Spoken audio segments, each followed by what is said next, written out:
Hello दोस्तों, स्वागत है आपका अपने चैनल यूपी स्टडी पॉइंट में एक बार फिर से। तो दोस्तों, जितने भी स्टूडेंट हैं पॉलीटेक्निक फोर्थ सेमेस्टर में हैं और उनकी ब्रांच है मैकेनिकल इंजीनियरिंग, चाहे प्रोडक्शन हो, ऑटोमोबाइल हो, रेफ्रिजरेशन एयर कंडीशनिंग हो, इसमें से कोई भी ब्रांच हो, आप में एक सब्जेक्ट है दोस्तों जो कि है हाइड्रोलिक एंड न्यूमेटिक, जो कि फोर्थ सेमेस्टर में है दोस्तों, और बहुत ही ज़्यादा इंपॉर्टेंट सब्जेक्ट्स है। तो दोस्तों, आज की इस वीडियो में हम देखने वाले हैं कि आपके प्रीवियस ईयर में किस तरीके के क्वेश्चंस आपसे इस सब्जेक्ट में पूछे गए हैं और कौन कौन से चैप्टर आपके लिए मोस्ट इंपॉर्टेंट हैं, जिससे कि आप इस सब्जेक्ट में ज़्यादा से ज़्यादा दोस्तों अंक गेन कर पाएँ। तो वीडियो को एंड तक वॉच करिएगा, पूरी तरीके से मैं आपको सारी चीज़ें वन बाय वन करके बताऊंगा। इस वीडियो में हम पहले प्रश्न को देखेंगे, इसके बाद नेक्स्ट वीडियो आएगी दोस्तों जिसमें हम इसी प्रश्न के पूरे सॉल्यूशन को देखने वाले हैं, और इसके लिए महा मैराथन क्लास भी हम लेके आएंगे। जब भी आपके एग्ज़ाम की डेट आएगी उससे पहले दोस्तों आप लोगों के लिए एक मैराथन क्लास कराई जाएगी, जिसमें आपके जितने भी इंपॉर्टेंस क्वेश्चंस होते हैं दोस्तों, पूरे बुक के सारे क्वेश्चन आपको कराया जाते हैं, जैसे कि मैंने प्रीवियस ईयर में भी कराया। अगर आपको देखना है तो आप जाके देख सकते हैं दोस्तों। पूरी तरीके से मैंने पूरी बुक के जितने भी इंपॉर्टेंट क्वेश्चन हैं, सारे क्वेश्चन मैं ऑलरेडी करा चुका हूँ। तो चलिए दोस्तों स्टार्ट करते हैं। उससे पहले चैनल पर नहीं है तो सब्सक्राइब कर लीजिएगा। ये दोस्तों है आपके इंग्लिश मीडियम के छात्रों के लिए, जो कि क्वेश्चन पेपर इंग्लिश और हिंदी दोनों माध्यम में मैंने उपलब्ध करा रखा है। तो काफ़ी ज़्यादा स्टूडेंट जो हमसे जुड़े हुए हैं दोस्तों, वो हिंदी माध्यम के स्टूडेंट हैं। तो मैं आप लोगों को हिंदी में ये सारी चीज़ें बताऊँगा, लेकिन अगर आप इंग्लिश मीडियम के स्टूडेंट हैं जो कि देख रहे हैं, तो दोस्तों आप सिंपली हमारे टेलीग्राम चैनल को ज्वाइन कर लें। डिस्क्रिप्शन में लिंक है, वहाँ से आप ये प्रश्न पत्र डाउनलोड कर लेंगे और वहाँ से दोस्तों आप अपने इंग्लिश माध्यम वाले स्टूडेंट आराम से देख सकते हैं। चलिए स्टार्ट करते हैं दोस्तों वीडियो को, और यहाँ पर वन बाय वन करके सारी चीज़ें देखते हैं। फिलहाल के लिए आप लोगों को इंस्ट्रक्शन सारी चीज़ें पता ही है, क्योंकि आप एक सेमेस्टर से लेकर थर्ड सेमेस्टर तक एग्जाम दे चुके हैं, और यही सेम टू सेम इंस्ट्रक्शन दोस्तों आपको तीनों सेमेस्टर में देखने को मिला है। तो फोर्थ सेमेस्टर में भी वही आपको देखने को मिलेगा, जैसे कि आपको मोबाइल फ़ोन्स वगैरह नहीं ले जाने हैं और सभी प्रश्नों को करना अनिवार्य है। प्रत्येक प्रश्न पत्र में 3 भाग दिए गए हैं, 3 प्रश्न दिए गए हैं, जिनमें से 2 ही प्रश्न आपको करने हैं। ये सारी चीज़ें आपको यहाँ पर दोस्तों ये बताई जाती हैं। चलिए स्टार्ट करते हैं। तो पहला प्रश्न है दोस्तों कि निम्न को समझाइए, जो कि पहला इसमें से है श्यानता, जो कि होता है विस्कोसिटी, क्या होता है। दूसरा है दोस्तों सरफेस टेंशन, जिसे बोलते हैं पृष्ठ तनाव। तो ये दोनों आपको सिंपली इसमें दोस्तों आपको इनकी परिभाषाएं लिख देनी है कि श्यानता क्या होता है और सरफेस टेंशन जो कि पृष्ठ तनाव क्या होता है। ये सारी चीज़ें आपको यहाँ पर लिखनी है, जिसके लिए आपको दोस्तों कितने नंबर मिलेंगे, 5 मार्क्स मिलेंगे। तो अगर आप एक पेज में अच्छे तरीके से इन दोनों को दिया मतलब कि अच्छे तरीके से लिख देते हैं, तो पूरे 5 मार्क्स दोस्तों आपको मिल जाएंगे। अगला क्वेश्चन है दोस्तों कि मैनोमीटर क्या होता है, इसका वर्गीकरण करें।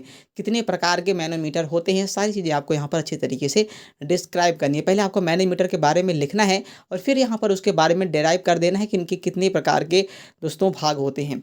अगला क्वेश्चन जो कि है, अगर आपको इन दोनों क्वेश्चन में से किसी एक क्वेश्चन में दिक्कत आ रही है, नहीं लिख पा रहे हैं, तो आप तीसरा क्वेश्चन देख सकते हैं, जो कि है बर्डन प्रेशर गेज को स्वच्छ चित्र के साथ समझाइए। मतलब कि आपको चित्र के साथ अच्छे तरीके से दोस्तों समझाना है।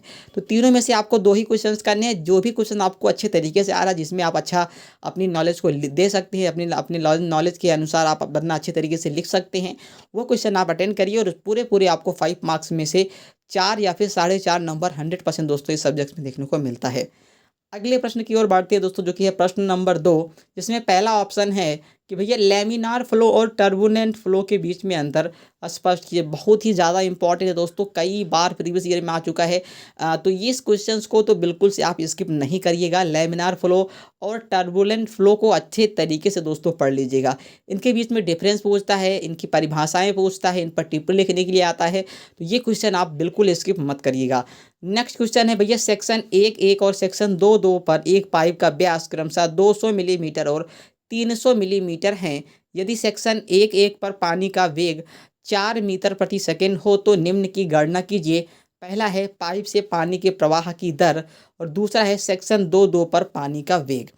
दूसरे में वेलोसिटी करना है और पहले में पानी के प्रवाह की दर करना है। दोस्तों ये न्यूमेरिकल है, बहुत ही ज़्यादा इंपॉर्टेंट न्यूमेरिकल है। अगर आप कॉलेज अटेंड कर रहे होंगे तो आपको ज़रूर से पता होगा कि आपके टीचर ज़रूर से इस क्वेश्चंस को कराए होंगे, इस तरीके के न्यूमेरिकल्स को ज़रूर से कराए होंगे। अगर नहीं किए हैं तो कोई बात नहीं दोस्तों, मैं आपको कराऊंगा जब भी आपका एग्ज़ाम नज़दीक होगा। उसके पहले जब भी मैं मैथन क्लास लेके आऊँगा दोस्तों, सारी चीज़ें मैं आपको कराने वाला हूँ। अगला क्वेश्चन दोस्तों, ये क्वेश्चन जितना स्टार बोला जाए, जितनी बार इंपॉर्टेंट बोला जाए दोस्तों उतना कम है, क्योंकि ये लगातार दोस्तों आपके प्रीवियस ईयर में आया हुआ क्वेश्चन है, जो कि है कि बर्नौली के समीकरण लिखिए और बर्नौली समीकरण की क्या क्या सीमाएं हैं। देखिए ये क्वेश्चन किस तरीके से होता है कि बर्नौली प्रमेय होती क्या है, बर्नौली के समीकरण को सिद्ध कीजिए, या फिर यहाँ पर इसकी सीमाएं क्या होती है। यहाँ पर देखिए समीकरण को लिखने के लिए बोला जा रहा है, तो आप इसको डिराइव भी कर सकते हैं दोस्तों। किस तरीके से सिद्ध किया जाता है वो भी आप इसमें कर सकते हैं, पूरे नंबर आपको मिलेंगे। तो तीनों क्वेश्चंस में से आपको सिर्फ और सिर्फ 2 ही क्वेश्चंस करने हैं। अगर आपको न्यूमेरिकल नहीं आ रहा है तो कोई बात नहीं दोस्तों, आप लैमिनार फ्लो और टर्बुलेंट फ्लो लिख दीजिए और बर्नौली के समीकरण को लिखने के साथ साथ उसकी सीमाएं लिख दीजिए, लिमिटेशंस आपको यहाँ पर इसकी लिख देनी है।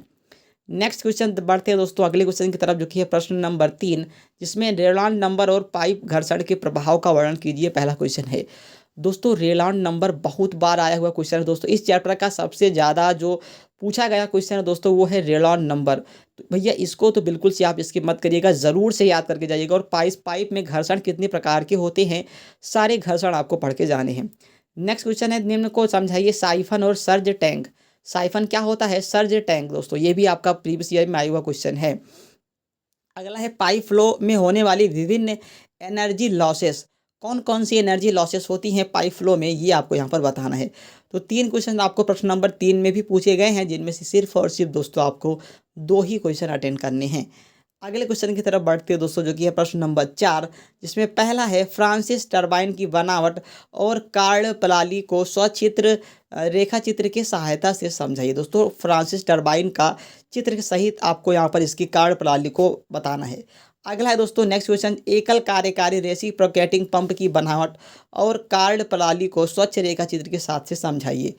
उसके बाद दोस्तों लास्ट क्वेश्चन जो कि इसमें है कि सेंट्रीफ्यूगल पंप की बनावट और कार्य प्रणाली को सचित्र रेखा चित्र के साथ समझाइए। दोस्तों ये जो सेंट्रीफ्यूगल पंप पूछा गया है ये आपके एनर्जी कंजर्वेशन सब्जेक्ट्स में भी दोस्तों है। तो भैया अगर आप इसे तैयार कर लेते हैं तो दोनों सब्जेक्ट्स में आपको यहाँ पर 5 मार्क्स 100% मिलने वाले हैं।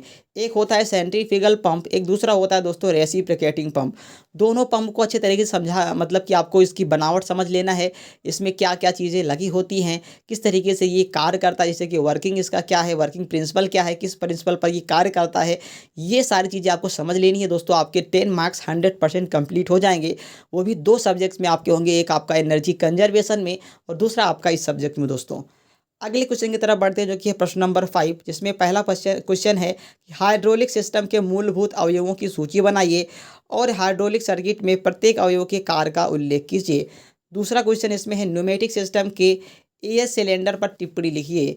इसके बाद अगला क्वेश्चन है दोस्तों, हाइड्रोलिक रैप की बनावट और कार्यप्रणाली को स्वचित्र रेखाचित्र के साथ समझाइए। तो इसमें भी आपको 3 क्वेश्चन पूछे गए हैं दोस्तों, इनमें से 2 ही क्वेश्चन आपको करने हैं। तो इस तरीके से टोटल 5 क्वेश्चन पूछे जाते हैं और प्रत्येक में आपको 2 क्वेश्चन करने होते हैं। तो प्रत्येक के लिए आपको 5 मार्क्स मिलते हैं, तो 5 × 10 आपको टोटल 50 मार्क्स इसमें मिलते हैं। और 50 मार्क्स में आप यहाँ पर ईजिली दोस्तों 35+ यहाँ पर गेन कर सकते हैं, अगर आप इस सब्जेक्ट्स में अच्छे तरीके से अपनी नॉलेज को देते हैं दोस्तों, अच्छे तरीके से आप इसे पढ़ते हैं। मान लीजिए आपको न्यूमेरिकल्स नहीं आ रहे हैं तो कोई इशू नहीं दोस्तों, ज़्यादा न्यूमेरिकल्स नहीं आता है, लेकिन आपको थियोरेटिकल पोर्शन अच्छे तरीके से पढ़ना होगा। तो आई होप आपको समझ में आया होगा किस तरीके से क्वेश्चन आपके सब्जेक्ट्स में पूछे जा रहे हैं। आप इन सब्जेक्ट्स को इन क्वेश्चंस को तैयार कीजिए, और कोई भी प्रॉब्लम आ रही है दोस्तों आप कमेंट बॉक्स में ज़रूर से बताइए। बाकी वीडियो कैसी लगी आप कमेंट बॉक्स में बता सकते हैं, और अपने दोस्तों को भी ज़रूर से शेयर कर दीजिएगा। चलिए दोस्तों मिलेंगे नेक्स्ट वीडियो में, तब तक के लिए जय हिंद, वंदे मातरम।